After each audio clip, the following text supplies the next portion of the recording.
लोमस ऋषि हुए हैं वो बहुत बड़े सिद्ध थे। राम जी के भी गुरु थे लोमस ऋषि। उनकी इतनी उम्र थी, जब उनका ये एक बाल टूटता था ना तो 4 युग बीत जाते थे, इतनी ज़्यादा उम्र थी। तो वो बता रहे हैं अपने पिता को,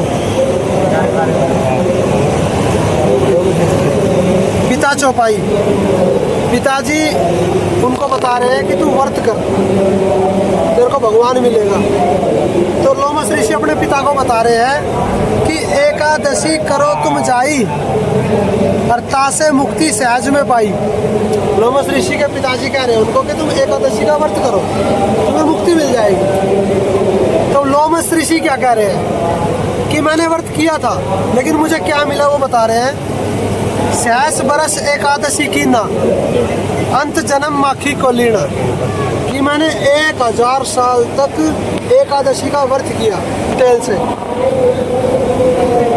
प्रथम एतवार को कीना, एतवार का व्रत किया। अर्ता से जन्म चील को लीना, चील होती है ना, एतवार का व्रत करने से चील का जन्म मिला। मंगल बहुविधि व्रत रहाई, तासे जन्म सुअर को पाई। जो मंगलवार का व्रत करा इसने तो इनका जन्म सुअर का हुआ। फिर आगे कहा है और पुनि व्रत तीज को कीना, तीज का व्रत करते हैं ना, कुकर जन्म ताई से लीना, तीज का व्रत करने वाले कुत्ते बनते हैं। ये कह रहे ऋषि जी कि मैंने तीज का व्रत किया तो मुझे कुत्ते का जन्म मिला। फिर आगे आपको पढ़ना आता है ना, हिंदी पढ़नी आती है, थोड़ी आती है, तो ये समझ में आ रहा है थोड़ा थोड़ा। फिर कहा कि अरु परदोष नेम से कीना, और खर को जन्म ताई से लीना। फिर इन्होंने परदोष का व्रत किया जिसे गधे बने। फिर कहा है नौमी व्रत अष्टमी की ना, तासे जन्म मुझसे को लीना। नौमी अष्टमी करते हैं ना, तो वो जब दशहरा होता है, जब अष्टमी होती है, दशमी होती है, जब ये नवरात्रे आते हैं तो नौमी होती है। ऐसे कह रहे मैंने नौमी का व्रत, अष्टमी का, दशमी का व्रत किया तो मुझे क्या मिला, मुझसे का जन्म मिला। फिर कहा है और अनंत 14 पुनि की ना, 14 द्वादश ये व्रत करते हैं ना, 11 तासे जन्म ऊँट को लीना, ऊँट का जन्म मिला मुझे। फिर कहा है और चतुर्थी व्रत वखाना, तासे जन्म भैंस को जाना।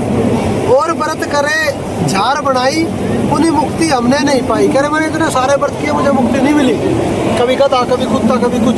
फिर आगे क्या कह रहे हैं, पिताजी कह रहे हैं पुण्य गऊ का सबसे भारी, या से मुक्ति होए बिचारी। फिर कह रहे ठीक है, तू व्रत से तो मुक्ति नहीं मिली, तू गाय दान कर दे पंडितों को, फिर तेरे को मुक्ति पक्का मिल जाएगी। फिर ये कह रहे हैं कि गऊ दान दीना बहु तेरा, मैंने बहुत गाय दान करी, जन्म मिला बकरी केरा, फिर मैं बकरी बन गया। फिर आगे कहा है ब्राह्मण भोजन दिए अगाई, बिच्छू जन्मता इसे पाई। मैंने बहुत ब्राह्मणों को पेट भर के खाना खिलाया है, मेरे को उसका फल मिला, बिच्छू को जन्म।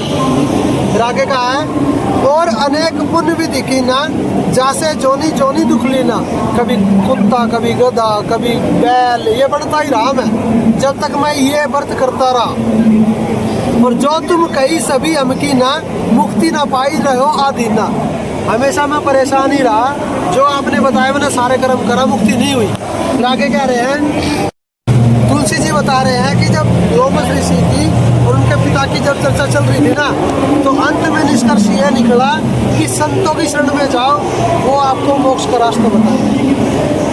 अब आप संत की शरण में आ गए हो, संत रामपाल जी महाराज की शरण में। अब ये जैसे भक्ति बताए ना, वैसे भक्ति करो, आप कभी बीमार नहीं पड़ोगे, कभी आपके घर में कोई परेशानी नहीं आएगी। जब तक जीवित रहोगे सुखी रहोगे, और जब मरोगे तो सतलोक जाओगे, मोक्ष। कुत्ते का देह नहीं बनना पड़ेगा, ऐसा हमारे गुरु जी कहते हैं। लेकिन मर्यादा मत तोड़ना, जो नियम बताया ना वो नियम मत तोड़ना, नियम में रहना, और जैसे गुरु जी कहे वैसे करना, भक्ति करते रहो। आपको अपने आप पता चल जाएगा, ऐसे ऐसे लाभ मिलेंगे आपको। आप ये सोचोगे ये मुझे कहाँ से हो रहा है, पहले तो कभी नहीं हुआ, ये सुख कहाँ से मिल गया, ऐसा होगा। और वो भी कोई गड़बड़ करे तो उसे भी समझा देंगे, है ना। जैसे 2 विद्यार्थी होते हैं, क्लास में पढ़ते हैं, तो दोनों का फर्ज बनता है एक दूसरे को समझाते रहना, ये काम कर लें नहीं मास्टर मारे।